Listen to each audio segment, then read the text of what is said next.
Hello friends, let's discuss this essay which was asked this year in 2020 essay paper in January 2021 in UPSC mains exam.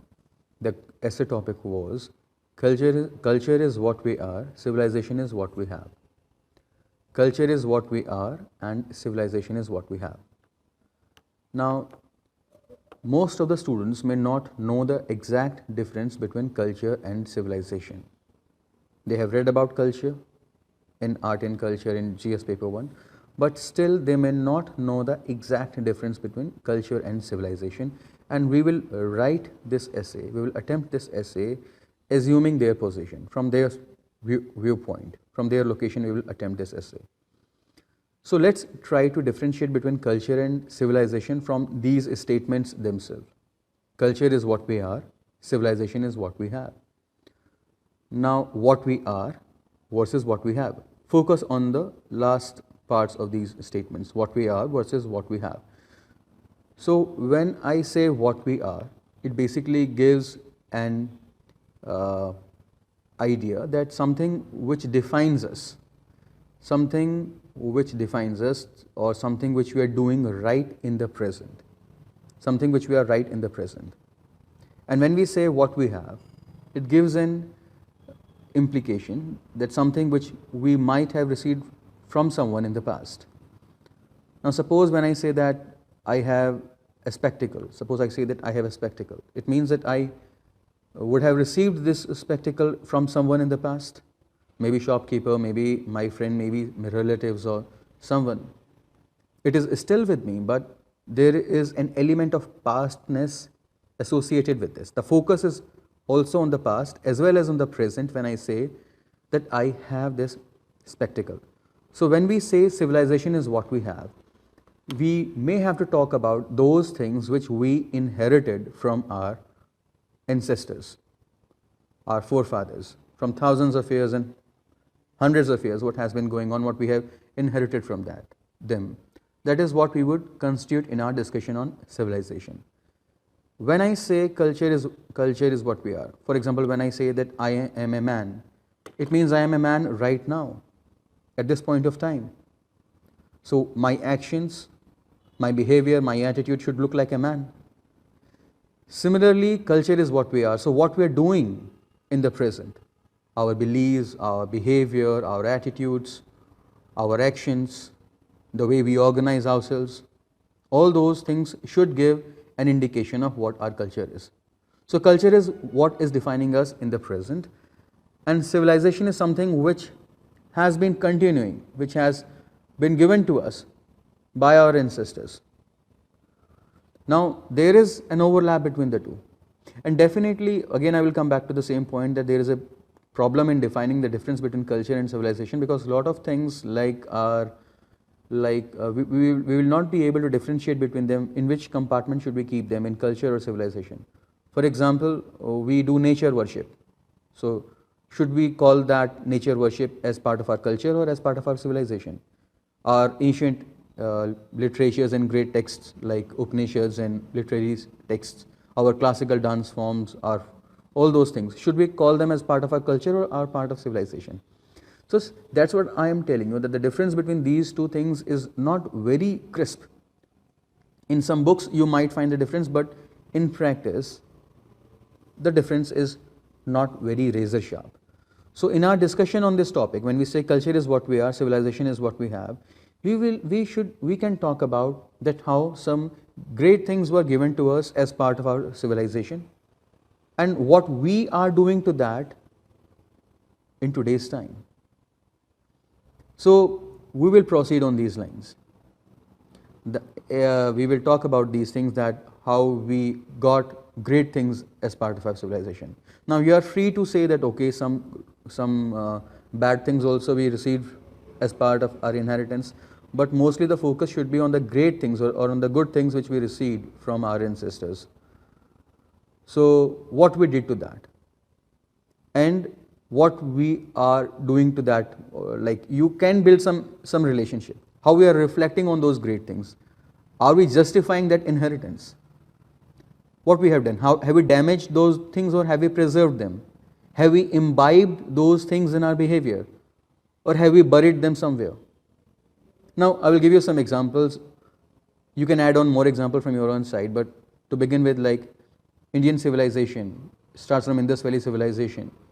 In India, Indus Valley civilization was famous for drainage and sanitation.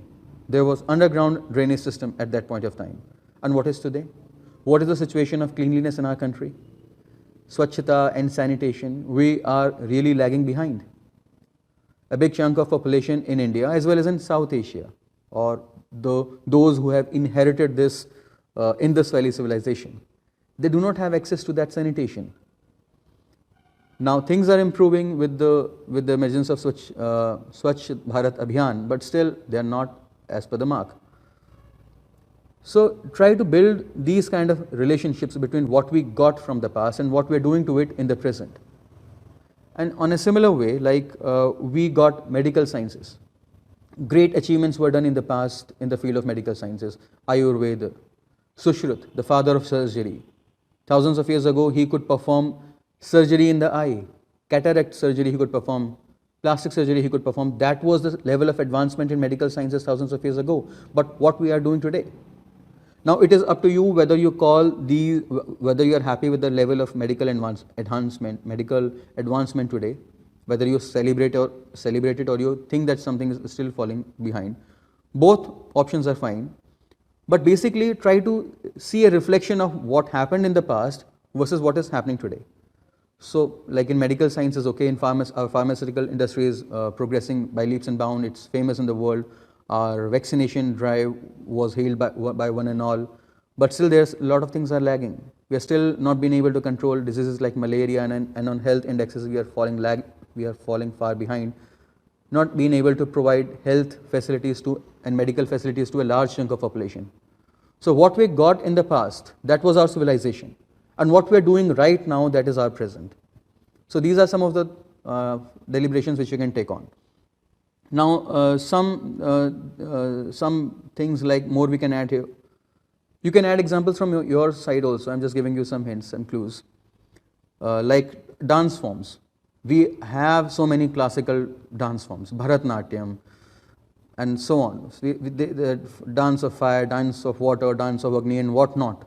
So many classical dance forms. So many art forms. Classical texts have been written like Kalidas, whom the West calls as Shakespeare of India. Well, he was thousands of years before Shakespeare. He was a great writer. But are we reading those texts today? How many of us have read those dramas which Kalidas wrote? Or how many have actually read those great classical works of literature which were part of our civilization, which are a part of our civilization? They are getting rusted in libraries like these. How many of us actually go through them? And what we are doing in the present? We are dancing on the tunes of songs like Chikni Chameli. So, are we justifying what we got from our ancestors? It is, you can take it in these ways, your way. So, go and dig out your knowledge of the past. What are the things which we got? The list is endless. You can dig in from the fields of art and culture, from religion, from, as I said, from behavior, things like drainage system and Indus Valley civilization, even in the field of politics. Like during the peak era of Buddhism, we had those republics in our country. We had some model of democracy. In certain way, we can say that we were one of the first civilization in the world to bring in some model of democracy. But what we are doing today, are you satisfied with that? It is up to you. So in this essay, basically, you have to see the reflection of past and present. Culture is what we are. So what we are doing right now, that is culture.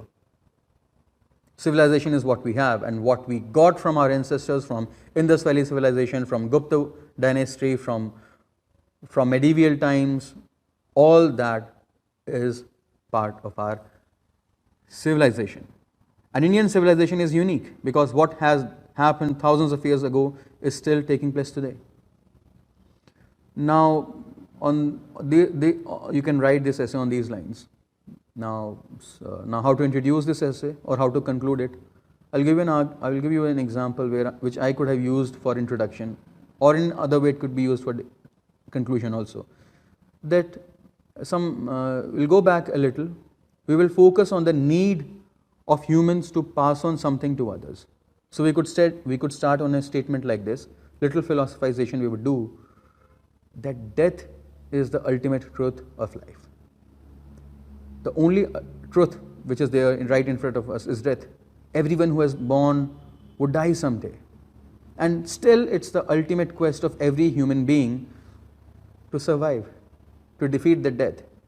But we are all supposed to die, and the only way we can defeat this death is by creating something which we can pass on to the next generations, which those coming generations which hold as a treasure to them. Just like those who lived thousands of years ago in India, they have died. They have definitely died. But their culture, their civilization is still alive in us. Our beliefs, our traditions are still inspired by what happened centuries and millennia ago. We may or we may not be aware of that consciously, but we are definitely, in a certain way, we are keeping alive those who have been dead in the past. So from this we will come on these discussion of culture and civilization, that what is culture or civilization. It is a net collection of everything which one generation passes on to the other.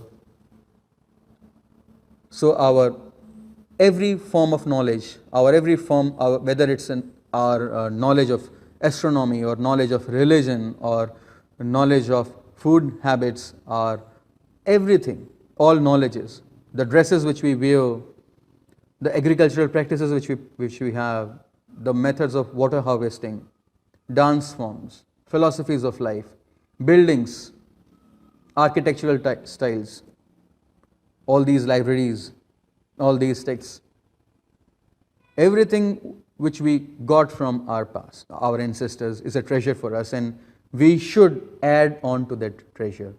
The coming generations should be proud of being of calling us as their ancestors. So we should do something that in some meaningful ways we contribute to what we received from our ancestors. So what we received from our ancestors is a civilization. What we have is a civilization. What we have is a civilization. What we are is a culture, and let us ensure that the coming generations be proud of the civilizations which we hand over to them, and they may be proud of calling us as their ancestors. So on these lines we can end. So I hope this was beneficial to you. You could have now a picture of what this as a topic is. Culture is what we are, and civilization is what we have. Whenever you get a topic, don't make it complicated.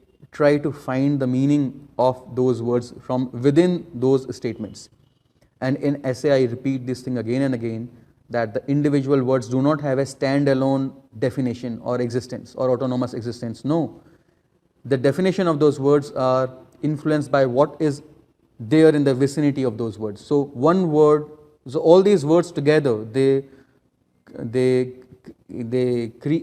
influence the creation of meaning of each other. So what meaning of culture we are creating in this essay topic is also influenced by what the whole topic is. Similarly with civilization. So that is what we could write on. Culture is what we are, civilization is what we have. I hope this was beneficial to you. Thank you all.